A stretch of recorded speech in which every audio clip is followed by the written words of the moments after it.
너희 통치자들아, 너희가 정말 정의를 말하느냐? 너희가 공정하게 사람을 재판하느냐? 그렇지 않구나. 너희가 마음으로는 불의를 꾸미고 손으로는 이 땅에서 폭력을 일삼고 있구나. 악한 사람은 모태에서부터 곁길로 나아갔으며 거짓말을 하는 자는 제 어머니 뱃속에서부터 빗나갔구나. 시편 58편 1절에서 3절 말씀. 오늘의 시편은 불의한 세상을 향한 강력한 외침으로 가득합니다. 시편 9절 하나하나에 부정하고 불의한 권력을 향한 시인의 날카롭고 서늘한 선포가 빼곡하게 담겨 있습니다. 시란 본디 은유의 문장으로 이루어져 있다지만 오늘 시인은 문학적으로 은유보다는 강렬한 의미를 직접적으로 전달하는 주규법을 선택하여 가감없는 비판을 세상을 향해 던지고 있는 것만 같습니다. 문득 이런 생각을 합니다. 시편은 구약의 예배에서 불리워진 찬송입니다. 찬송은 하나님을 높이고 하나님께서 행하신 놀라운 일을 노래하는 것입니다. 또 하나님께서 행하신 놀라운 일과 하나님이 지으신 아름다운 세상을 찬송하는 것이 곧 시편의 일일 것입니다. 그러나 오늘 시편을 보면 가감없는 세상을 향한 비판도 곧 찬송이 될 수 있다는 사실에 놀라게 됩니다. 오늘 우리가 읽은 시편에는 아름다운 문장이라기보다는 날카로운 비판이 가득하고 마음을 따뜻하게 만드는 구절보다는 선지자의 질책이 더 많기 때문입니다. 그러나 바로 이러한 고백 또한 찬송이 될 수 있음을 우리는 알아야 합니다. 찬송은 기본적으로 아름다운 고백이지만 또 동시에 올바른 고백이어야 하기 때문입니다. 찬송이 올바르기 위해서는 찬송의 내용을 통해 하나님을 올바르게 높여야 합니다. 올바르게 하나님을 높여 드린다는 말은 또 무엇이겠습니까? 그것은 하나님의 마음을 헤아려 하나님이 원하시는 바를 높이는 일입니다. 하나님이 원하시는 바가 무엇일까요?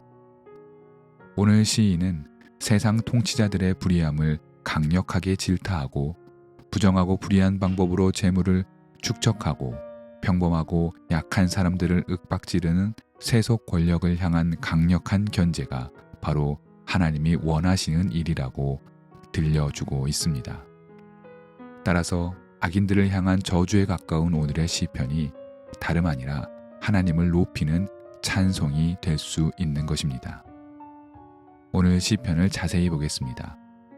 시인은 1절에서 통치자들을 비판합니다. 이들이 입으로는 정의를 말하고 공정으로 사람들을 재판하지만 시인의 말엔 이들에게 어떠한 공의도 정의로운 재판도 없음을 말해주고 있습니다. 2절에서 시인이 말합니다. 세상의 통치는 정의롭지 않으며 마음으로 불의를 꾸미고 손으로는 폭력을 일삼고 있다고 말이죠. 이들의 악함은 모태에서부터 기인했다는 시인의 묘사는 불의의 시작이 어디인지조차 알 수 없을 만큼 깊고 또 편만하다는 말일 것입니다. 그런데 시인이 비판하는 대상으로 지목된 통치자들은 비단 왕이나 지도자, 특정 인물만을 가리키지는 않을 것입니다. 세상의 습속을 따라 통치력을 발휘하고 권력을 쌓아 올리는 세상 권력 그 자체를 향하여 시인은 지금 비유하고 있는 것입니다.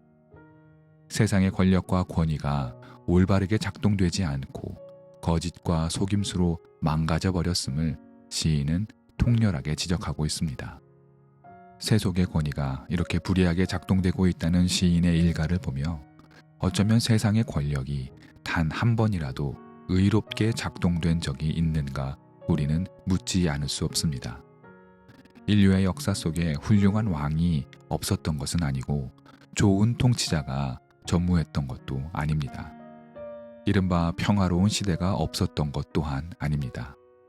그러나 세속 권력이 부패하지 않은 적은 인류 역사에 단 한 번도 없었음을 우리는 알고 있습니다. 권력은 언제나 부패로 망했고 그 부패는 결국 평범한 사람들의 삶을 파괴했음을 우리는 역사를 통해 알고 있습니다. 오늘의 시인도 그 사실을 모르지 않았을 터입니다.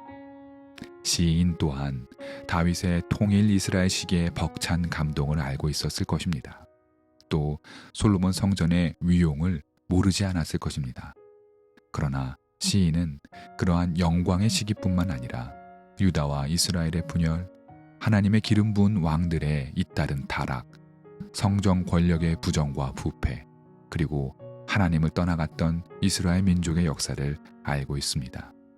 그렇기에 시인은 세속의 권력, 어쩌면 세상 전체를 향해 이토록 냉정한 말을 외치고 있는 것입니다. 세상의 통치 권력을 향한 선지자적 외침이 끝난 후 시인은 세상의 불의를 이끄는 이들을 향해 저주를 내뱉습니다.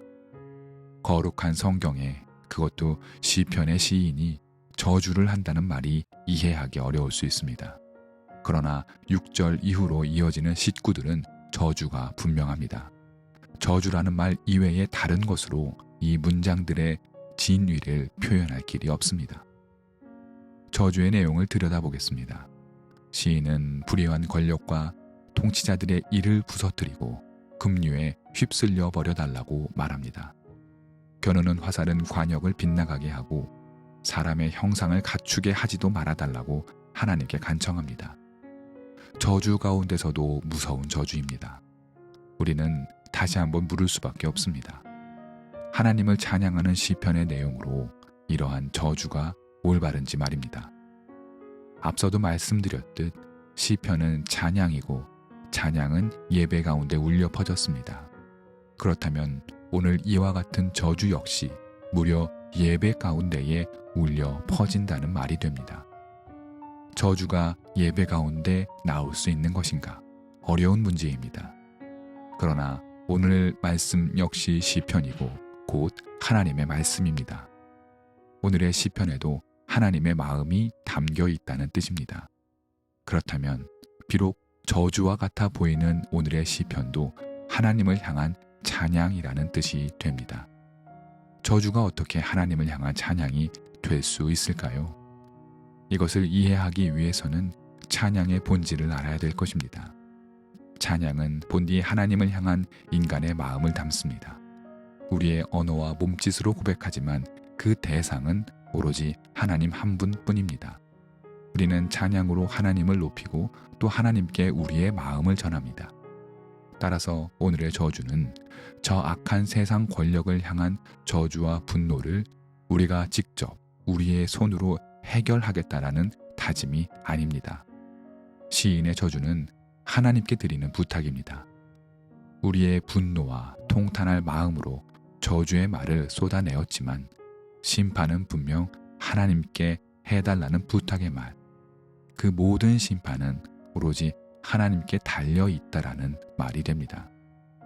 불의한 자들에 대한 심판을 하나님께 맡겼다면 우리에게 남은 일은 무엇입니까? 그것은 하나님께서 하실 일을 그저 기다리는 것입니다. 그 때가 언제인지 물론 우리는 알 수 없습니다. 어쩌면 우리가 살아있는 동안에 그러한 일이 일어나지 않을 수도 있습니다.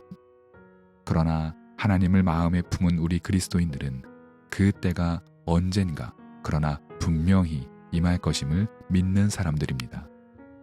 불의를 심판해달라고 하나님께 탄원하고 우리 믿는 그리스도인들은 누구보다 의롭고 정의롭게 약한 자들의 친구가 되신 그리스도를 닮아 그들과 함께 해야 하는 것입니다.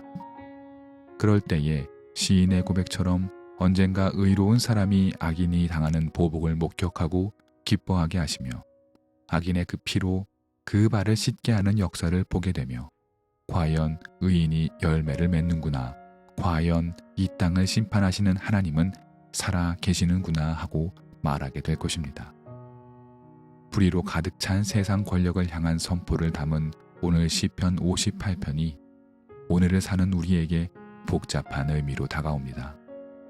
오늘날 우리 사회가 여러 면에서 진일보한 것은 맞습니다. 그러나 우리는 오늘도 수많은 권력형 비리와 부패, 돈 많은 자들이 돈 없는 자들을 짓누르고 있는 현실을 목도하고 있습니다. 권력자들은 자신의 권력으로 부와 명예를 취득하고 성실하게 하루를 사는 평범한 사람들의 소중한 일상을 무시하고 있습니다. 이를 바라볼 때마다 욕지기가 튀어나오는 것을 참기 어렵기도 합니다.